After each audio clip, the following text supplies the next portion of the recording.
আসসালামু আলাইকুম, কেমন আছেন সবাই? আলহামদুলিল্লাহ আমি ভালো আছি। সানভি ব্লগ থেকে সানভি মামা বলছিলাম। তো চলে আসলাম, আজকে কালিগনি মাছ রান্না করব। তো মাছটাকে আমি অলরেডি রাতের বেলা কুটে আস্ত মাছ আমি ফ্রিজে রেখে দিয়েছিলাম। তো সকালবেলা এটাকে বের করলাম। তো বের করে এটাকে কাটবো, কারণ অনেক দিন পর কালিগনি মাছ চোখের সামনে পড়লো। হয়তো পরে হয়তো মাছ ভালো না পচা পড়ে। এটা একদম পুকুরে, মানে এখানের পুকুরের মানে মাছ একদম লাফালাফি করতেছে যখন আমি মাছটা নিয়ে আসছি। কিন্তু দুঃখের বিষয়, রাতের বেলা কোনো ভিডিও তৈরি করলে সেগুলো কালো হয়, সেই জন্য ভিডিওগুলো আমি ছাড়তে পারি না। রাতে করি, রান্নাও তেমন করি না, মাঝে মধ্যে করতে হয়। তো এই মাছটাকে আমি ছুরি দিয়ে কাটার চেষ্টা করতেছিলাম। যেহেতু আমি আনারি, নতুন, ছুরি দিয়ে কাটার মানুষ, তাই আমার থেকে একটু তো ভুল হবেই। তারপরও কাটতেছি, একটা এক সাইজের হচ্ছে, তারপরে ট্রাই করতেছি। কারণ ছুরি দিয়ে কাটলে মনে করেন যে পরিশ্রমটা কম হয়, মানে দা দিয়ে, আমরা আসলে দা দিয়ে কেটে অভ্যস্ত। তো দেখতেছি ছুরি দিয়ে কাটতে গিয়ে মনে করেন যে আমার আরও লেট হয়ে যাচ্ছে। আমি প্রথমে ভাবছিলাম হয়তো তাড়াতাড়ি হবে, যেভাবে দেখায় ভিডিওতে ছুরি দিয়ে কাটার কোনো ব্যাপার না। তো আমিও চেষ্টা করতেছি আর কি কাটার জন্য। তো যাই হোক, করতে করতে হয়ে গেল মানে আমার মাছ কাটা। তো মাছগুলোকে কেটে এখন আমি রান্না করব। এখন মাছটা আমি কীভাবে রান্না করব, ঝোল রান্না করব না ভুনা করব, সেটা ভাবতেছি আর কাটতেছি। তো এখন ভাবলাম যে না, আগে ভুনা খাবো, পরবর্তীতে আমি এটা সবজি দিয়ে রান্না করে খাবো। তো শুধু 4 পিস মাছ আমি রান্না করছি।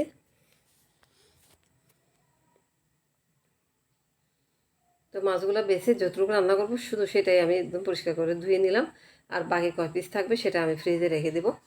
তো মাছের মধ্যে আমি একটু হলুদ আর আর একটু লবণটা মাখিয়ে নেব। আর চুলাতে অলরেডি পাইফিন বসাই দিয়েছি, আমি পাইফিনের তেলও দিয়ে দিছি, তেল গরমও হয়ে গেছে। তো এখানে আমি একটা একটা করে মাছ দিয়ে দিচ্ছি।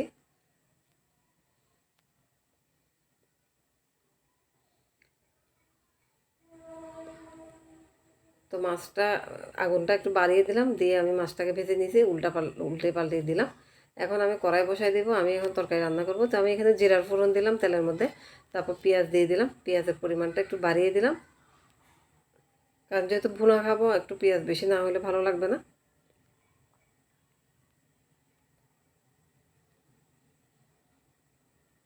তো পেঁয়াজটাকে ভালো করে নেড়ে চেড়ে দিচ্ছি, যেহেতু পেঁয়াজের পরিমাণটা বেশি। তো এখন এখন পেঁয়াজটা আমার লাল হয়ে আসছে। এখন আমি যা দেওয়ার এখানে দিব। আমি এখানে একটু রসুন দিয়ে দিলাম আর একটু টমেটো দিয়ে দিলাম, সেটা আমার পেস্ট করা ছিল।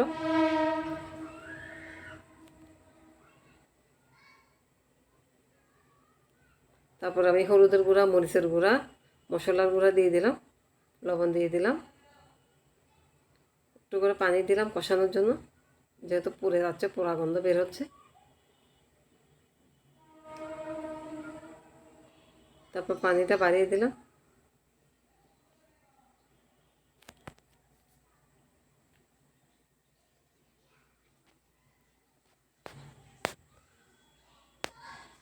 তারপর এখানে আমি একটু মাছের মশলা দিয়ে দিলাম।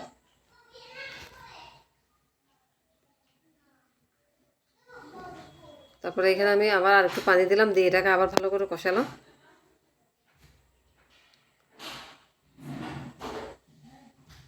তো এখন আমার মশলাটা কষানো হয়ে যাচ্ছে।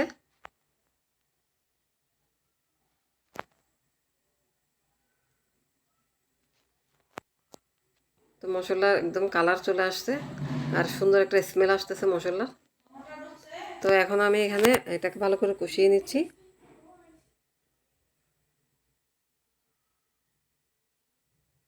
তারপর এখানে মাছটা আমি দিয়ে দিচ্ছি।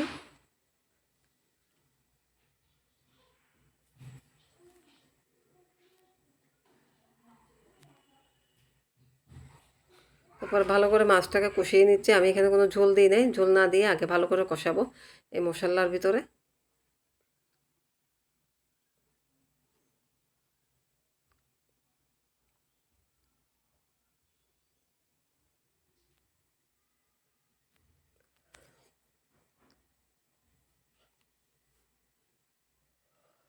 এখন আমি এখানে ঢাকনা দিয়ে দেবো, আর যতটুকু পানি দেওয়ার এখানে দিয়ে দেবো। বেশি আমি ঝোল দেবো না, এটা উতরানোর সময় এই ঝোলটা সম্পূর্ণ শুকিয়ে যাবে। এই তো আমার তরকারিটা হয়ে গেছে, নিচে লেগে গেছে কিনা একটু চেক করলাম।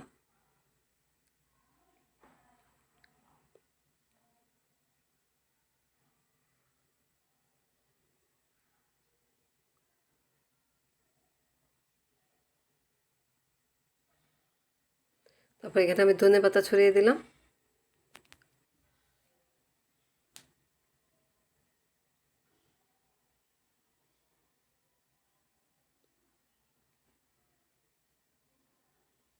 এই হলো আমার কালিগনি মাছ ভুনা। দেখতে অনেক লোভনীয় হয়েছে আর খেতে তো দুর্দান্ত স্বাদ, কী আর বলবো। রুই মাছ, তেলাপিয়া মাছ তো সবসময় খাই, তবে এই মাছের স্বাদটা একটু ভিন্ন ধরনের, ভালোই লাগছে আমার থেকে। তো আজকের ভিডিওটা এই পর্যন্ত। যদি ভালো লাগে লাইক, শেয়ার, কমেন্ট